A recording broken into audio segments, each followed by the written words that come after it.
दुईवटा गदा। एउटा गदा चाहिँ राजाको दरबारमा बसेर भारी बोक्ने काम गर्दो रहेछ, बुझ्नुभयो?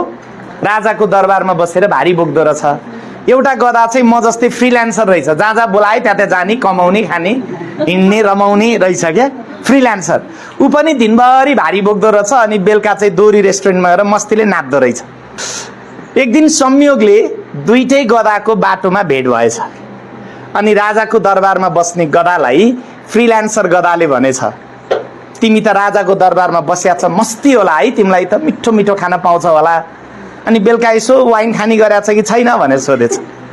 वाइन भने बुझ्नुहुन्छ? जुन खाएपछि मान्छेको गति र मति बिग्रन्छ।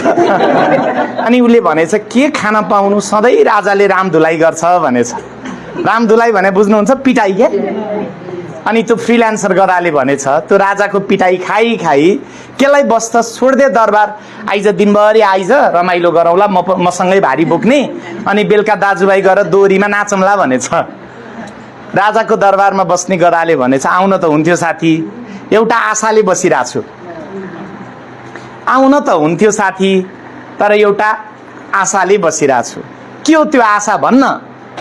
अनि राजाको दरबारमा बस्ने गदाले भनेछ हेर्न साथी, राजाको एउटा छोरी छे, को छे रे? छोरी छे। राजाले छोरीलाई गाली गर्ने बेलामा सधैँ एउटा डाइलग भन्छ, हेर छोरी, तेरो यस्तै आनी बानी चाला चरित्र हो भने कुन दिन तेरो म गदासँग बिहे गरिदिन्छु। कतै राजाले छोरी दिन्छन् कि भन्ने आशाले बसिरहेको छु। बुझ्नु? ए भाइ हेर्नुहोस् त, गदामा त त्यति धेरै आशा, हामी त मान्छे, अब आशावादी हुनु पर्यो कि परेन? पर्यो कि परेन हजुर? पर्यो नि। त्यसैले सबैजना आशावादी बनिरहनु